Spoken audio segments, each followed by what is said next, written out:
Well, good evening, ladies and gentlemen, and welcome to the Southbank Centre's probably one of the most important events that we are hosting this year. We're very excited. We're sorry that it took you a while to get in. It's an indication that security is relevant.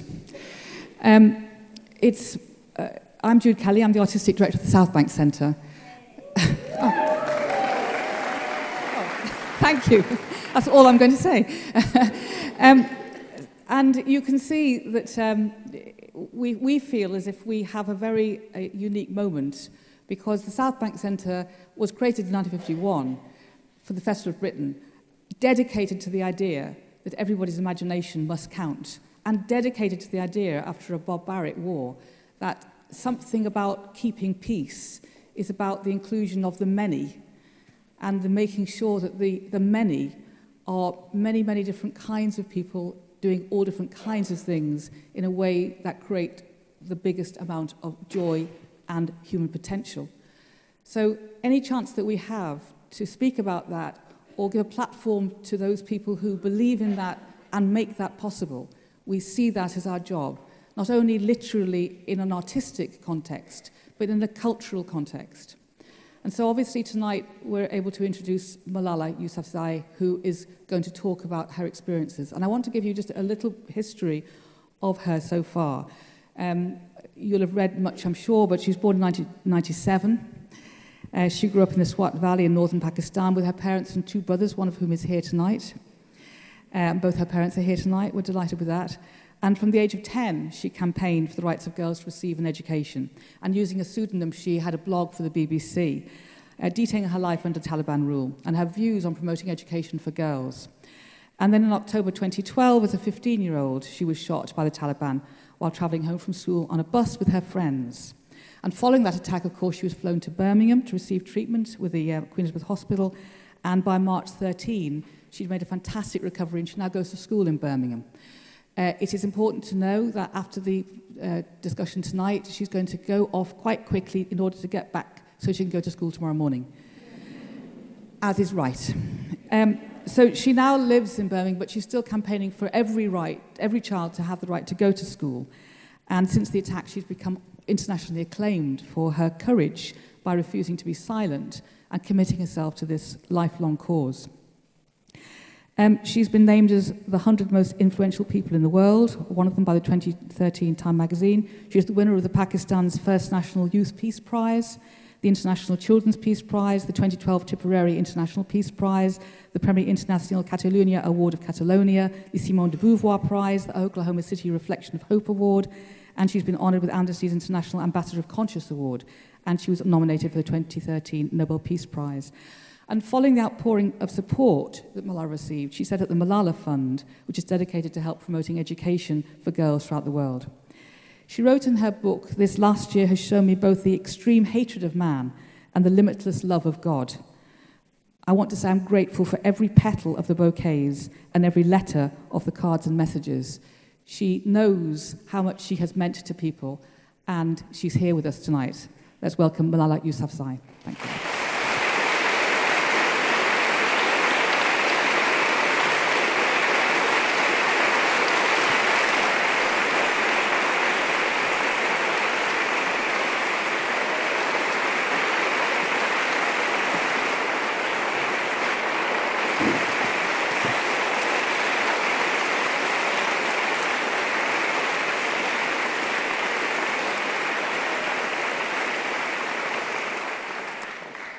So, I've already witnessed a really busy day, an incredible schedule of television interviews, photographs, signings, etc.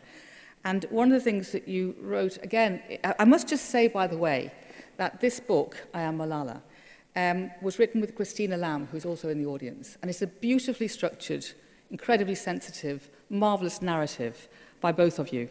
And this isn't essentially a book evening, as it were, but it is an important thing to say that telling this story, it's full of texture and complexity. But you say at the end of it, that, you know, amongst the many thanks, you say that you want to thank your brothers, Kushal and Atul, for keeping me still a child. And I think that's a very interesting thing to note, because I'm sure this is largely an adult audience. And I was making the connections in your book by how early on your child passion drove you and still drives you, because you're 16 now, but keeping you still a child. Why is that important to you? I still want to enjoy my life, and my brother, I think it's not good that brother fight with her sister, but still my brother does. And well, I have two brothers, and both of them take equal part in it, and they participate in such activities. And I also fight against them, and I raise my voice against them. So we have a lot of fightings. I think that's good to hear. When you were a young girl, you talked about this magic pencil, this character who had a magic pencil and that could change the world, and that this was your sort of first image in your imagination of what you could do to change the world. I loved watching dramas and TV serials on TV, and especially the Indian dramas. And one of them was Shakalaka Boom Boom. And that was about a boy, and his name is Sanju, and he has got a magic pencil, and whatever he draws comes into reality. If he wants a car, he can have it, but usually he helped people. And I also wanted to have the same pencil, and I wanted to become, I wanted to have magic, the power of magic. And I also watched the Sonpari. It was another fairy. She had a stick in it. She could also do magic. So I was really crazy for magic, and I used to pray to God in every prayer that, oh God, give me that magic pencil. I'm not going to tell anyone. Just keep it in that cupboard, and I'll just take it out, and but that was only a dream.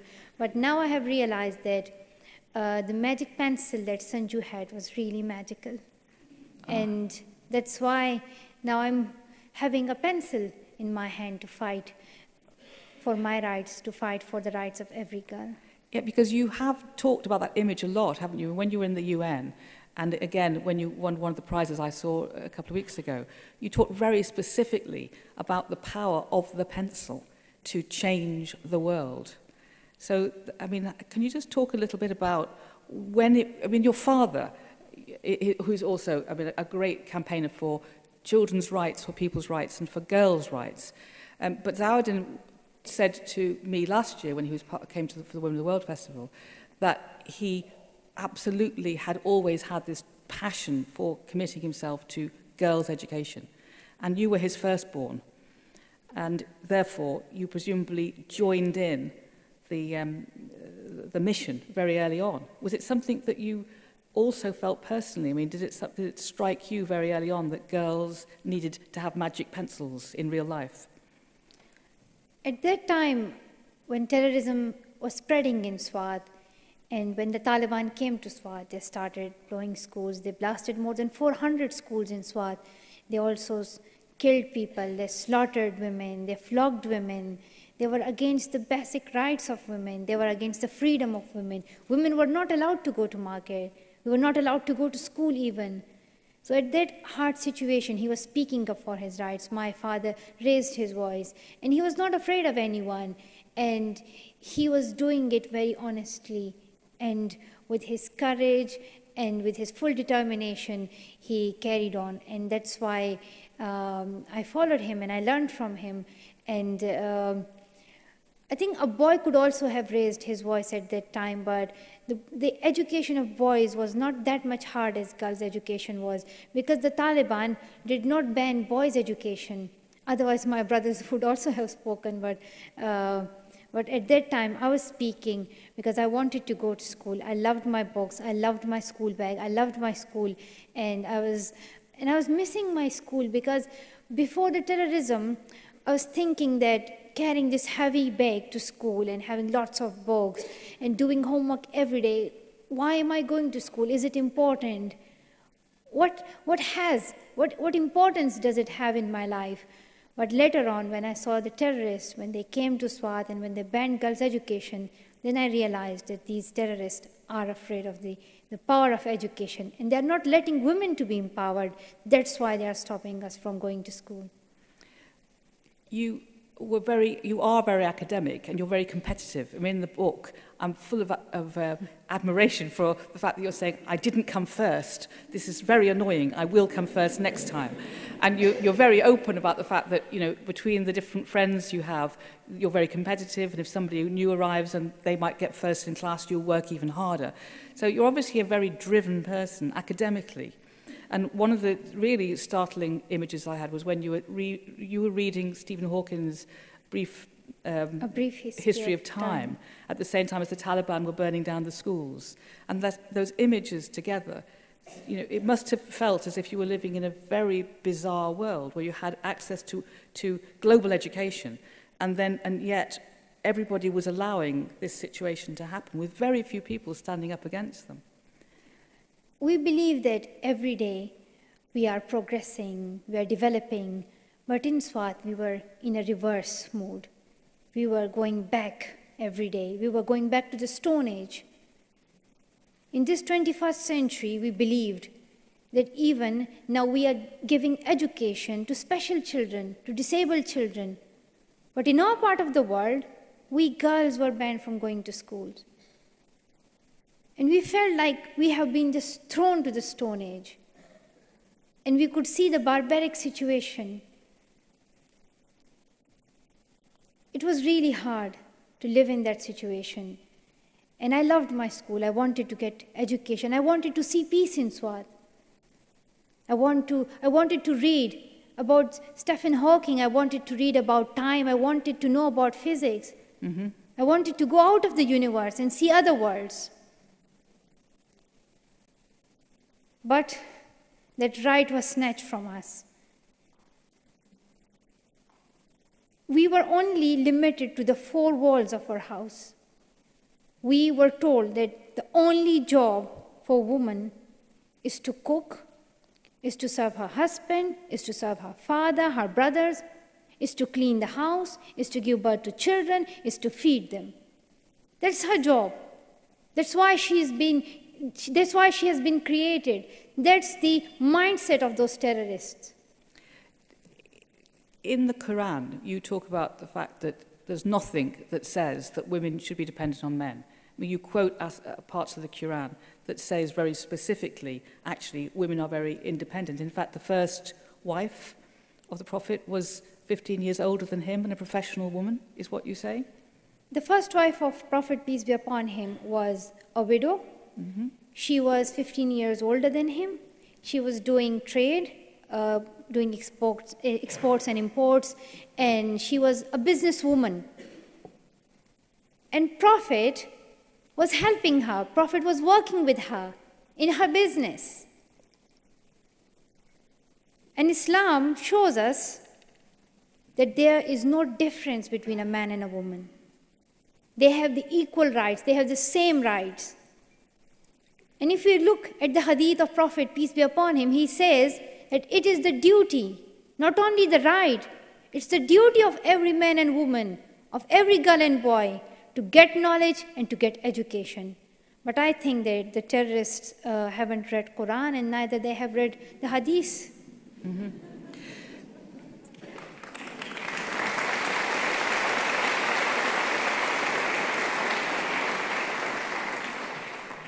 It would be useful to land that all at the terrorists' door, but culturally, that attitude, and not just with regard to the Quran, travels across many countries in many ways. And there are lots of things. We were talking before, your family and myself, about the cultural problems that women are facing still, to do with forced marriages, to do with attitudes towards the idea of possession, of, you know, etc.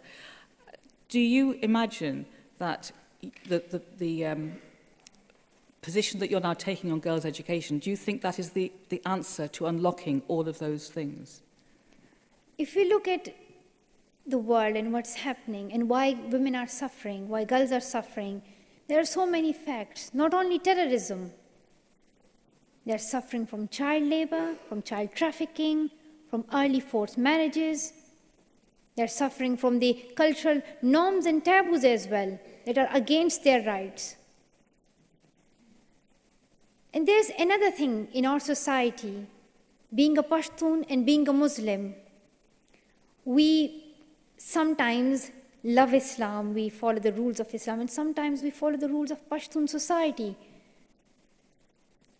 Islam says that if you find a girl having a sexual relationship with a boy, then you need 4 witnesses to prove that. And then you can have the punishment or anything else. You need 4 witnesses. But according to the Pashtun laws, you can kill her. You don't need any witness. And that's what we are doing. Mm-hmm. In the case of Parda, we follow Islam. But in the case of killing women, in honor killing, then we follow Pashtun culture, the taboos of the Pashtun society. I'm not saying that we Pashtuns are bad or our cultures are bad. We are very famous for our hospitality. We are brave. And I'm proud to be a Pashtun, but there are so many things in our society that we need to change. If you ask people, they would say, no, this is our culture, and that's why I'm doing this. But we are the one who made the culture, and then we are the one who can change it. And that's what I believe. I made a culture. Now it's against the human rights. It's against women's rights. That's the time to change it now. So we must love our culture. We must love our traditions. But the traditions that are against our rights, we must deny them and we must change them. We must never follow them. You've been a passionate activist since, I don't know, probably about 10 or 11. I mean, you started your blog when, how old were you then? Were you 11 then? Yes, I was 11. 11. And you won Pakistan's first Peace Prize before you were shot. I mean, this was something that you were already seen as a national and international activist. And you say in your book that when you talk about politics generally, and you obviously became more and more political, but you say that you decided to become a politician when you became a displaced person. At a certain point, the situation in the Swat Valley got so bad that your families you all had to leave. Millions of people left. So what was it about that experience that made you decide to become a politician? When I was in Swat, I wanted to become a doctor because women in Swat and in such societies where women are not accepted as humans even, then women have 2 choices, and especially in our society. They can either be a doctor or a teacher if they get education. I was going to school and everyone in my classroom was saying they wanted to become a doctor. And the same was I. I also said that I want to become a doctor. But then later on, when I saw terrorism, when we were displaced, we had to leave our home in Swat. And we did not know where we are going. And we did not know, are we going back to our house or not? But still, we sacrificed. And we left our area just for peace, because we wanted to see peace in Swat. And we were being displaced because of the military operation that was happening in Swat. But when I went out of Swat, and at that time I said, Malala, now you need to take an action. And usually, people tell me, why don't you become a journalist, or why don't you choose another job?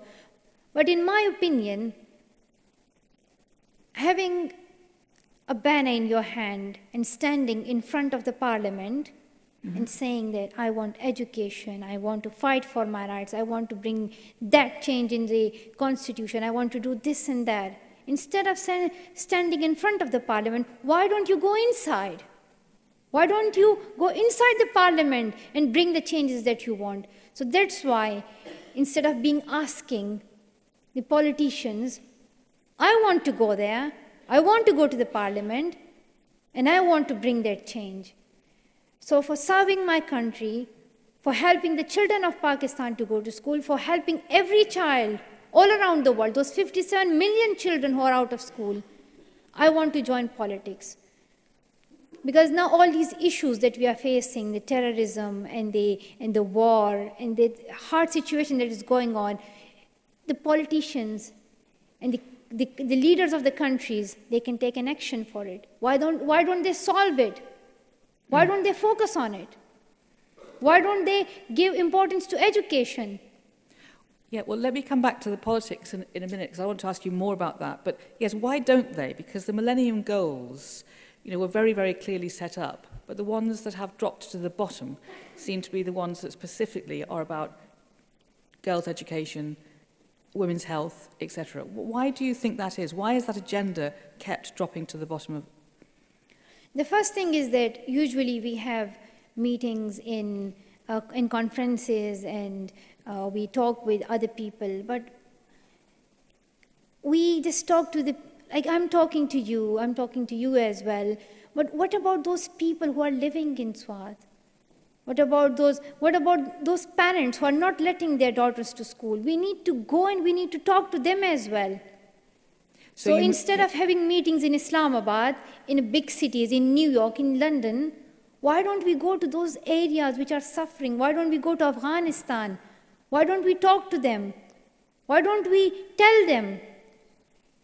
So I think we need to go and we need to work on the ground. Those people's participation is very necessary. So you think at the moment that politics and activism is not near enough to the grassroots of the people that they're talking about? Yes, because those peoples are ignored. And if you keep them ignored, and if you don't look at them, then they become extremists. So that is the reason that we are speaking up for our rights. We are speaking about women's rights, about girls' education. We are speaking about human rights. But we're not going to those areas in which women are deprived of their rights. So that's what I want to do. I want to go there. I want to speak up. And I want to tell those societies or everyone in that society to respect women, to give them the opportunity to go forward. I want to tell every parent that let your daughter to go to school, because you're not only sending her to school, you're letting her to build up her future. Well, I was going to ask you about this business between, you are already a world leader. I mean, you didn't choose to be quite so quickly. The circumstances in which you were suddenly catapulted into world fame are horrendous. But here you are, and people look to you as a world spokesperson now, at a very young age. People like Aung San Suu Kyi or Mother Teresa, or there are a variety of people who've become iconic figures for the world. When they've actually entered into real politics, had to actually join a political party, had to fundraise for that political party, had to canvass for that political party, had to compromise with that political party, etc., etc. Obviously, it's a very hard world. It's not the same world necessarily as the campaigner. Have you made that choice, though? Do you want to go into real politics? I want to go to politics, but not now, because I want to go back to Pakistan, and because usually people join politics when they're quite old, and so I think I still have time, and so you do. I want to go there, and I want to go back to Pakistan, and I would see which political party is really, which political party really wants to help people. And then I'll decide which party shall I choose. And if I don't find a party, then I'll make my own. And that's a good idea.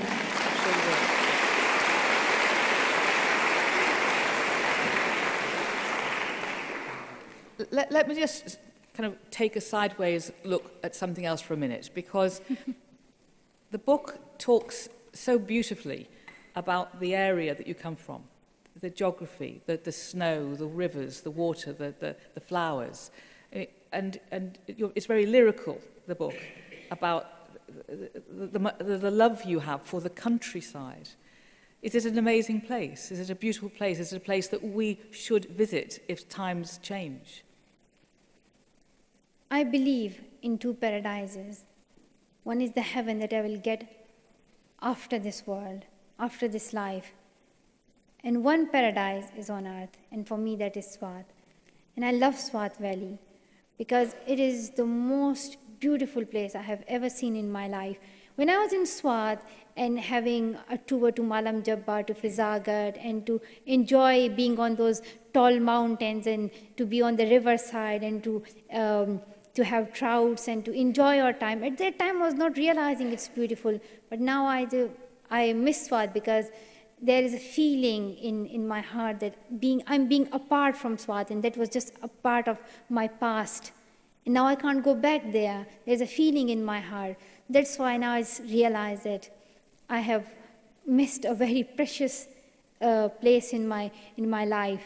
And the other thing is that I miss those mountains because when I came here to UK, I can't even see small hills. Well, near Birmingham, there's the Malverns. I'm not saying they could compete, but no. And of course, you know, we were just saying it's a strange thing to be in a large house in Birmingham, some element of it being a fortress to a certain extent, and having to go to new school and new friends and a new climate, etc. Yes. And, you know... Do you think of this as, I mean, are you going to make your home here for a few years? What are your plans? Do you know? Now I'm studying in a very good school, Edgbaston High School, and I'm studying in a girls' school. Where's my father? Yes. So I'm studying in a girls' school, and because I was studying in a girls' school in Pakistan, and I'm quite happy in Birmingham, and I'm hopeful that I'll get used to the weather and I'll get used to the new culture, the new environment. But it's very hard for my mother because she still misses that old Swat. And usually I describe the beauty of Swat, but to be like, in fact, there are also like the stream full of garbage that smells really bad. There's traffic, and people have built houses without any map, and they have just drawn it. And so there are so many things, but still Swat is beautiful. Do remember this one. So what I miss Swat, and my mother is really, she sometimes feels very sad because when we finish our food, when we finish our dinner or lunch, the food that is left, my mother said that I can't throw it into the dustbin because she thinks of those poor people who used to come to our house and have lunch with us, have some food from our house. So she says that I can't throw the food into the dustbins. So that's why she just give the food to the birds. Mm-hmm. So it's really hard to live in a new society. It would have been very good if we came here for a visit, if we would have come here on our own will. But we are being forced to come here. We are being just like thrown here. So that's why even if you go to a paradise, but if someone just if someone just throw you to the paradise, you wouldn't like the paradise, not at all, because you want to go according to your own will, and that's what we are feeling. That's what we are facing. Yeah, I think I don't know if we understand. Very few people in this room would have experienced any of this, but I think that whilst we are very, very proud to have you here, I completely understand that it's terrible to be in exile. It's one of the hardest things to do, particularly when you can see that your country is suffering. And you talk in the book about, you say that you think that Pakistan is a very unlucky country. I mean, in your lifetime, you've seen terrible earthquakes and the rise of fundamentalism in a very savage way, and the floods. And you say you think Pakistan is a very unlucky place. But at the same time, I sense that you want it to have a very different future. But you even ask whether it should have even come into being. I mean, what's your sense about Pakistan? The thing is that in Pakistan, politicians come, leaders come, there are religious leaders. Every leader makes another group in Pakistan. There's no one to unite those people. A person comes, he tells people, he motivates people about their rights and tells, we will help you, but he creates another party. So then we have parties. We have different parties now, different political parties. We are being divided. So sometimes I think that instead it would have been better that we were living in the India. If the Pakistan weren't divided, it would have been good, because before coming into being, before becoming independent, only Muslims and Hindus were fighting. But we've created Pakistan. Now Shia and Sunni are fighting. Now the Urdu-speaking people in Pashtun are fighting. Now the people of Balochistan want to create a new country. We are dividing every day. And you can't imagine, if you listen to people, they would create many, like 40, 50 more countries in Pakistan. The thing is that it is the duty of our government to think about it. They must not focus only on one province, only on one part of the country and develop one part of the country. They must also look at the other people. If I am living in UK, and if you are here, and if your government is only focusing on London, building schools in London, building hospitals in London, working for people in London, what about the other parts of the UK? This is not development. And that's what we want in Pakistan. We want the government to focus on every corner of our country. Then we need leaders. We need leaders not to divide people, we need leaders to unite people. You were very outraged and aghast when Benazir Bhutto was assassinated. Do you think that she would have been a leader of that nature? She was a great leader. And their party is still a powerful party because poor people support this party. Poor people, the people who are in fields, who are working all the day, who are doing labor, those people can understand what a leader Benazir Bhutto was. And for me, she's an inspiration because she showed me, she gave me an example that a woman can do anything. She became the Prime Minister of Pakistan. When she came back to Pakistan in 2007, we were really happy. And we said, like, we are going to have a good Prime Minister for Pakistan. But then she was shot. And it spread more fear amongst people. Because we thought that Benazir Bhutto will come, now more women will take part in politics, we will have more women in every profession, in every field. But because of that assassination, it spread fear in the hearts of women. Mm-hmm. But still I'm hopeful that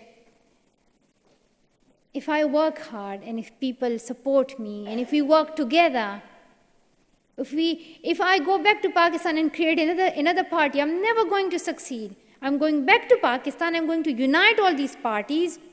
I'm going to make one Pakistan. We are not going to make any division of Sunni and Shia. We are not going to make any division of Urdu speaking and Pashtuns. We are not going to make any division. We are going to be only one. We are going to be humans and we are going to be one Pakistan. And that's why I'm going back to Pakistan and I'm going to serve Pakistan.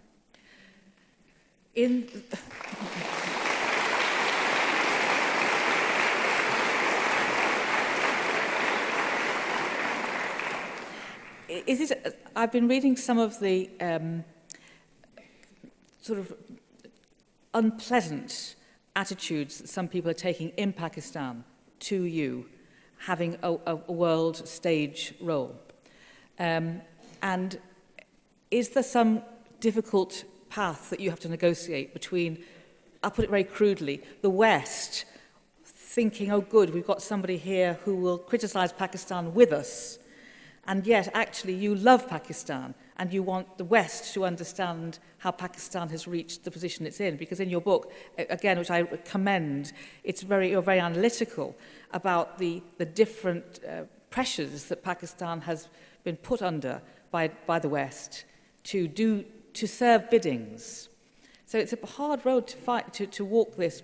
You're trying to criticize Pakistan because you have a right to, and yet defend it against the West who want to criticize it as well. Is that hard? The first thing is that this is very political to say East and West. I believe that, yes, Pakistan has done many mistakes. And the West also has made many decisions with error. You can say mistakes, honestly. Yes. You're allowed. I believe that now all these countries need to change their ideas. All these politicians need to change their ideas. Some politicians only go for the seat. They only go for that becoming like president or prime minister. Some politicians go for corruption, for earning money. But the thing is that in many countries, most of the budget, like much of the money, is spent on the army, on the military forces as well. If we want success, if we want a developed future, we need 2-3 things. First thing is obvious. We need to give space to women. We need to give them opportunities. We need to accept them. And then, if you talk about politics and if you talk about the governments, all these countries need to focus on education. They need to spend much of the budget on education. We think of Pakistan only suffering from terrorism. We think only of Afghanistan. But there are many other powers involved in it. And if all these countries, especially the world powers, if they stop trying to spend their money on the weapons end, if they stop sending their weapons to Afghanistan and in Pakistan, if they start sending books, and I ask them, we all ask them, that instead of sending guns, send pens. Instead of sending tanks, send books. Instead of sending soldiers to these suffering countries, send teachers.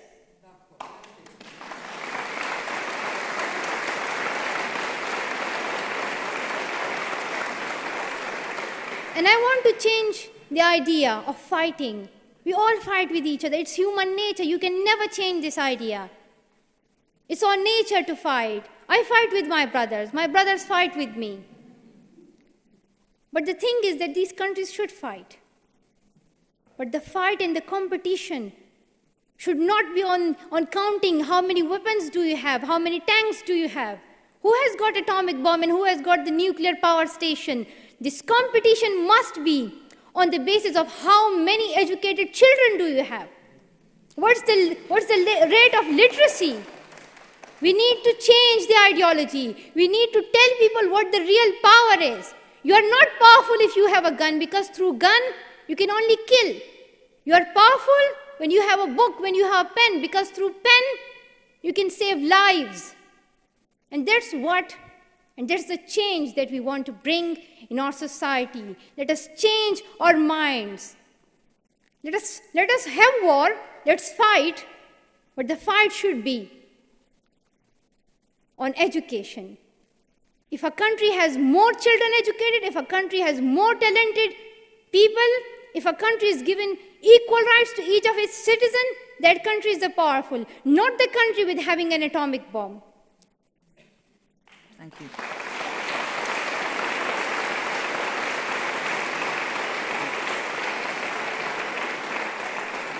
Now, we are going to stick very strictly to time because of the getting back to go to school tomorrow morning.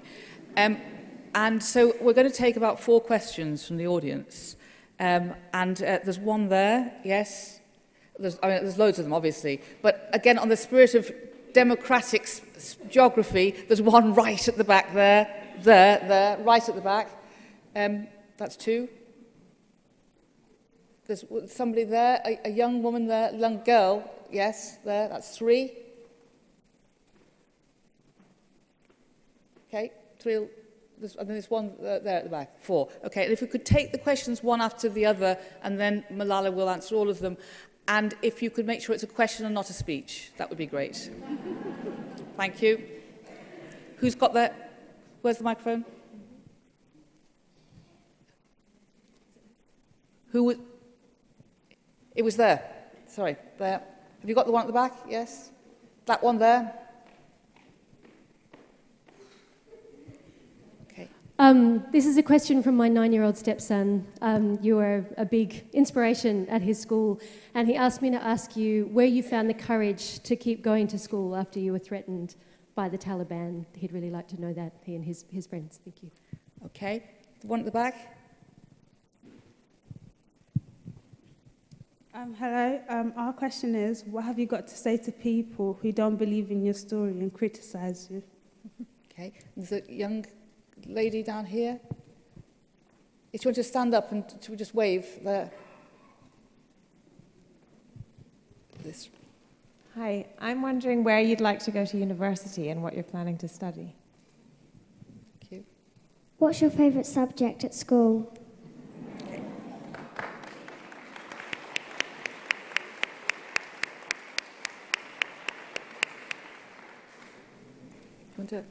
So, favourite subject at school, let's start with that one. I remember that one as What's your favourite subject at school? The subject that is my favorite is the one in which I'm the weakest. I love physics, and I love physics because it explains the laws and the principle that the whole nature is obeying in 2-3 letters. It tells us F is equal to ma, W is equal to mg, E is equal to mc squared. So that's why I love physics. And it's really hard to understand.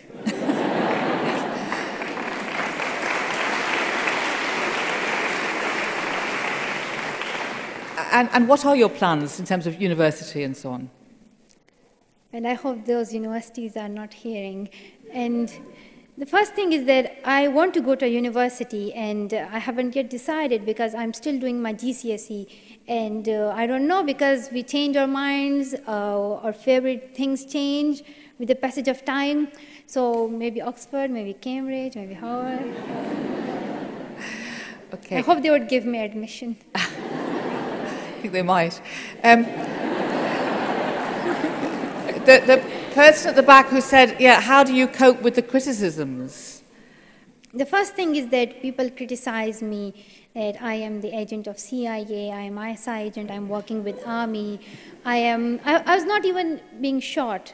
And you mean that was a hoax? It was pretend, you mean? Yes.